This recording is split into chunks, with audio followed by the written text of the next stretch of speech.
IBC Tamil நேயர்கள் அனைவருக்கும் இனிமையானதொரு வணக்கம் மற்றும் ஒரு தீர நோக்கலோடு சந்தித்திருக்கிறோம். இன்றைய நாளும் பேசப்பட வேண்டிய ஒரு முக்கியமான செய்தியை தான் உங்களுக்காக எடுத்து வந்திருக்கிறோம்.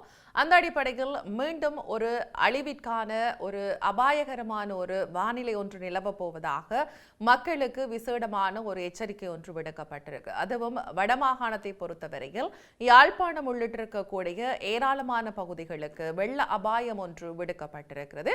எதிர் வருகின்ற 12ஆம் தேதி வரைக்கும் யாழ்ப்பாணத்திற்கு ஆபத்தான ஒரு நிலைமை ஏற்படக்கூடும் என்று சொல்லியும் யாழ்ப்பாண பல்கலைக்கழகத்தினுடைய புவியியல் துறை பேராசிரியர் நாகமுத்து பிரதீபராஜா ஒரு வானிலை எதிர்வு கூறலை முன்வைத்திருக்கிறார். அந்த அடிப்படையில் யாழ்ப்பாணம் இருக்கக்கூடிய ஏராளமான பகுதிகளுக்கு வெள்ள முன்னெச்சரிக்கை ஒன்று விடுக்கப்பட்டிருக்கிறது.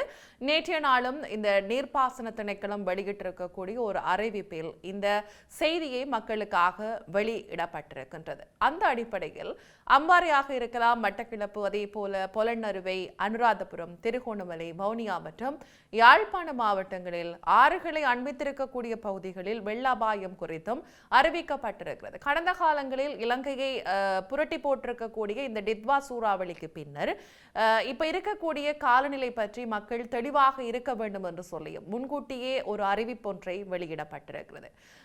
அதிக அளவு மழை வீழ்ச்சியுடன் கூடிய ஒரு காலநிலை இருக்கும் என்று சொல்லியும் ஊவா, கிழக்கு, மத்திய, வடமத்திய மற்றும் வடக்கு மாகாணங்களில் அதிகளவான மழை வீழ்ச்சி கிடைப்பதற்காக வாய்ப்பு இருப்பதாகவும் அந்த அறிக்கையில் குறிப்பிடப்பட்டிருக்கிறது.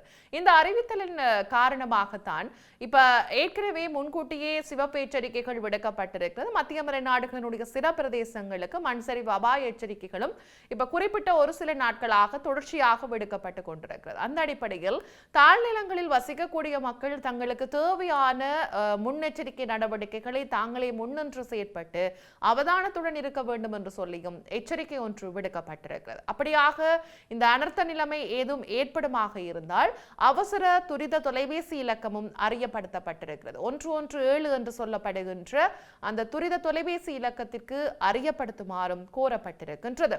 தொடர்ச்சியாக டிசம்பர் மாதத்தினுடைய ஆரம்ப பகுதிகளிலே ஒரு சில நாடுகளில் இந்த நில அதிர்வுகள் பதிவாகி இருந்தது. அந்த அடிப்படையில் கடந்த 4ஆம் தேதியும் இந்தோனேஷியாவிற்கு மேற்கு திசையில் வங்காள விரிகுடாவில் இலங்கைக்கு தென்கிழக்காக இந்த காற்று சுழற்சி உருவாகி இருப்பதாகவும் அவர் தெரிவித்திருக்கிறார். அது மாற்றமில்லாது இந்த உருவாகி இருக்கக்கூடிய இந்த காற்று சுழற்சியானது 6ஆம் தேதிக்கு கிழக்கு மாகாணத்தை அடையும் என்று எதிர்பார்க்கப்பட்ட போதும் அதனுடைய வேகம் இப்போது குறைவடைந்திருக்கிறது. ஆனால் இந்த காற்றழுத்த தாழ்வு மையமாக இப்போது இது மாறி இருப்பதாகவும் இலங்கைக்கு தென்கிழக்காகத்தான் இது பொத்துவில்ல இருந்து சுமார் 550 கிலோமீட்டர் வேகத்தில் நிலை கொண்டிருப்பதாகவும் சொல்லப்பட்டிருக்கின்றது. அது மாத்திரமல்லாது இந்த இலங்கைக்கு தென்கிழக்காக மையம் கொண்டிருக்கக்கூடிய இந்த காற்றழுத்த தாழ்வு மையம் இன்றைக்கு வியாழக்கிழமை 8ஆம் தேதியும் கிழக்கு மாகாணத்தை வந்தடையும் என்றும் எதிர்பார்ப்பதாகவும் தெரிவிக்கப்பட்டிருக்கிறது. அது மாத்திரமல்லாது அங்கு இருக்கக்கூடிய நிலைமைகளை பொறுத்து வடமாகாணத்தின் ஊடாக மன்னார் வளைகுடா அல்லது இந்தியாவினுடைய டெல்டா பிரதேசங்கள் என்று அழைக்கப்படுகின்ற பகுதிகளுக்கு இந்த காற்றழுத்த பாதை செல்வதற்காக ஒரு சாத்தியக்கூறுகள் இருப்பதாகவும் தெரிவிக்கப்பட்டிருக்கிறது. இலங்கையினுடைய வரலாற்றில் இந்த வடகிழ் பருவக்காற்று காலங்களினுடைய அடிப்படையில் இவ்வாறான காற்றழுத்த தாழ்வு நிலை உருவாகின்ற ஒரு சந்தர்ப்பம் 21வது தடவையாக இந்த நிலை உருவாகி இருப்பதாகவும் அவர் தெரிவித்திருக்கின்றார். அது மாத்திரமல்லாது 2021ஆம் ஆண்டு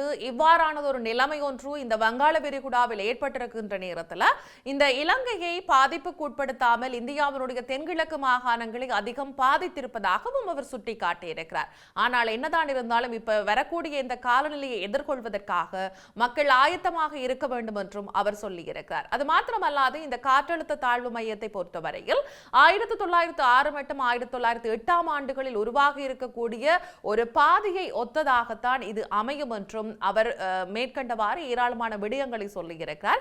வடக்கு, கிழக்கு, வடமத்திய, ஊவா மாகாணங்களில் இருக்கக்கூடிய இப்போது நிலவக்கூடிய இந்த கனமழை கிடைப்பதற்கான வாய்ப்புகளும் வடக்கு மாகாணத்தில் சுமார் 600 மில்லிமீட்டர் மழை வீழ்ச்சி கிடைப்பதற்கான சாத்தியங்கள் இருப்பதாகவும் அவர் எச்சரிக்கை விடுத்திருக்கிறார். இந்த டித்வா சூறாவளியினுடைய தாக்கத்தை அடுத்து இப்போது அதே ஒத்ததான ஒரு சாத்தியக்கூறுகள், அதைவிட வேகமாக காற்றினுடைய வேகம் அதிகரித்து காணப்படும் என்று சொல்லியும் அவர் எதிர்ப்பு கூறியிருக்கிறார். இந்த வடக்கு கிழக்கு வடமத்திய ஊவா மாகாணங்களில் கனமழை கிடைப்பதற்கான வாய்ப்புகள் சாத்தியக்கூறுகள் அதிகப்படியாக இருப்பதாகவும் சொல்லப்பட்டிருக்கிறது.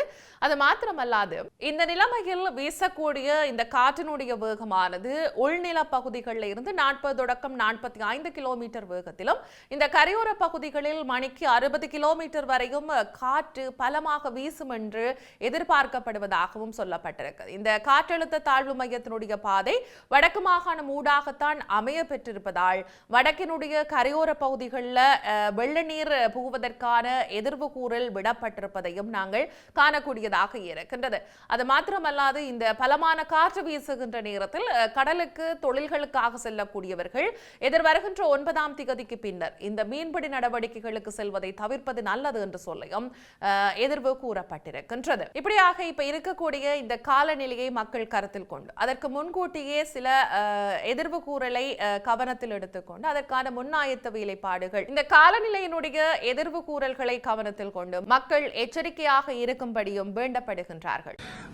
அனைவருக்கும் இனிய காலை வணக்கம்.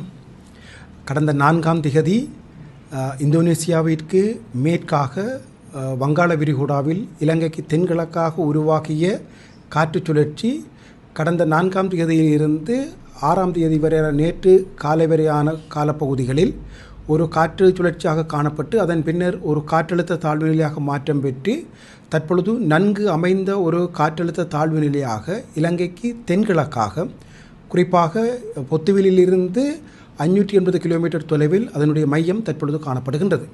இது தொடர்ச்சியாக மேற்கு வடமேற்கு திசை நோக்கி நகர்ந்து எதிர்வரும் 8ஆம் திகதி அளவில் இலங்கையினுடைய கிழக்கு மாகாணத்திற்கு அண்மைத்து அதிலிருந்து மீளவும் வடக்கு நோக்கி நகர்ந்து வடக்கு மாகாணத்தினூடாக மன்னார் வளைகுடாவுக்கு அல்லது இந்தியாவினுடைய டெல்டா மாவட்டங்கள் என்று அழைக்கப்படுகின்ற மாவட்டங்களுக்கு செல்லும் என எதிர்பார்க்கப்படுகின்றது.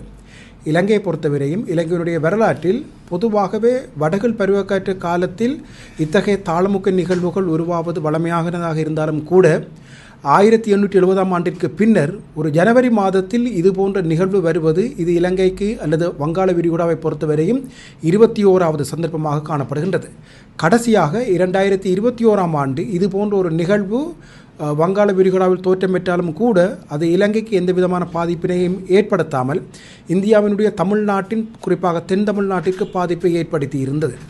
இந்த தற்போது உருவாகி இருக்கின்ற இந்த காற்றழுத்த தாழ்வு நிலையை பொறுத்தவரையும் இலங்கை கரையை அண்மிக்கின்ற பொழுது ஒரு காற்றழுத்த தாழ்வு மண்டலமாக வலுப்பெற்று இலங்கையினுடைய கிழக்கு கரையோரமாக நகர்ந்து வடக்கு மாகாணத்தை அண்மித்து வடக்கு மாகாணத்தினூடாக மன்னார் வளைகுடாவிற்கு செல்லும் என எதிர்பார்க்கப்படுகின்றது.